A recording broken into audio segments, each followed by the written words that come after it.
garments. Forgive me, I don't mean to say anything. All right. The answer to the question, ladies and gentlemen, is yes. In the textbook definition of a villain, he would be disgusted by kind deeds. But this is not so with the villains of Shakespeare, because they are a little more complex. Their lives are not so black and white. Many of these men actually believe that they are good men, doing the right thing, and they're simply confused. But what sets them apart from all others even further is exemplified beautifully by Cotton here. Cotton can make you laugh.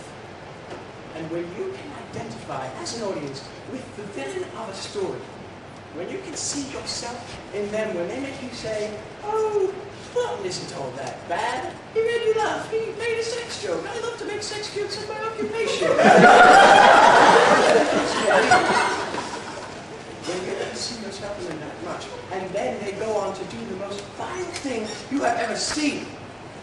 Not only are you betrayed by the character, but you have betrayed yourself.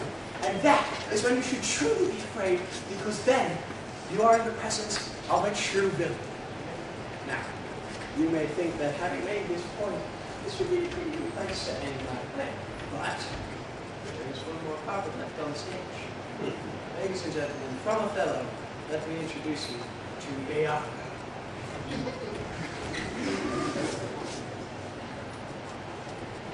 You really think that is what makes a good villain? He gains the trust of the audience and then metaphorically stabs them in the back? That's what villains are supposed to do. No. What's really terrifying is when everything is falling apart around you, when everyone that is good is dying, and you know who's doing it, but what you don't know is why. When there is no clear motive to all the evil that the villain is doing, that is when you should really be frightened. But even that is only a hypothetical situation, because everyone has a motive, even me.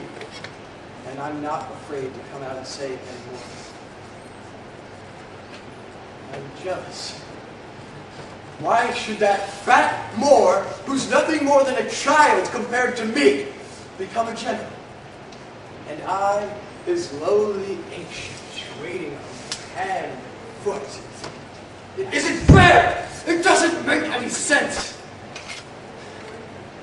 And that is why I systematically destroyed his life.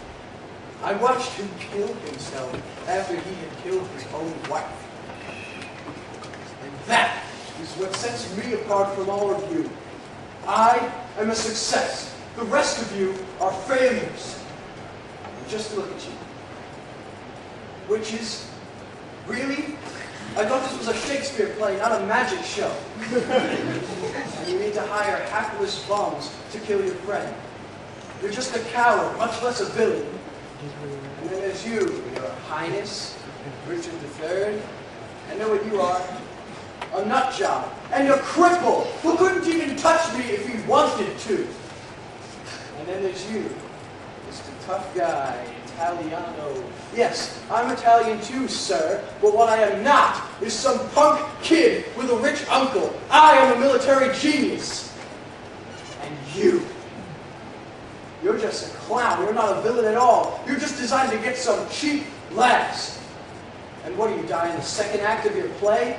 You're all pathetic, and none of you could hold a candle to me.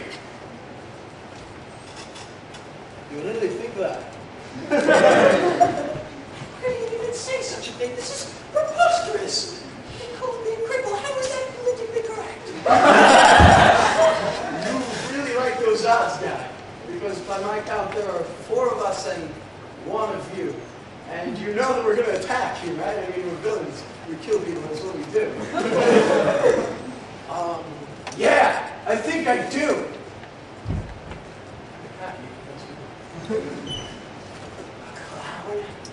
A clown? I'll show you a clown. You will tremble before my name. Yeah, bro, what is your name again? Clown! I'm almost there. Oh, you've done it now, laddie.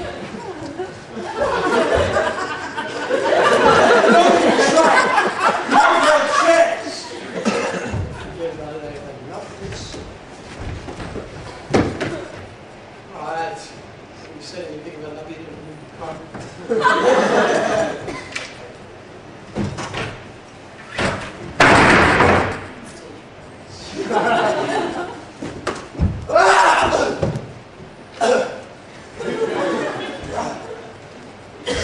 Oh, we've done it, lads! We've killed him! Certainly. Oh, my leg! Oh, ladies and gentlemen, how did I get this off? That killed has jumped across the entire stage. How that is even possible, I don't know.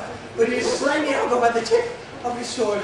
And then, Richard III snuck up behind the Scotsman, stabbed him in the back, and consequently broke his own leg and sliced his own throat. Simply amazing. What did I tell you, huh? I am the best there ever was with this thing. Was is a pretty good choice of words, my friend.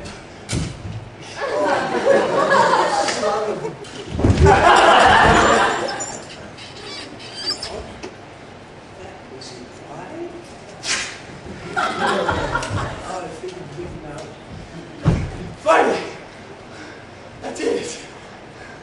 It's finally my chance to step into the forefront of Shakespearean characters, to be among such hallowed names as...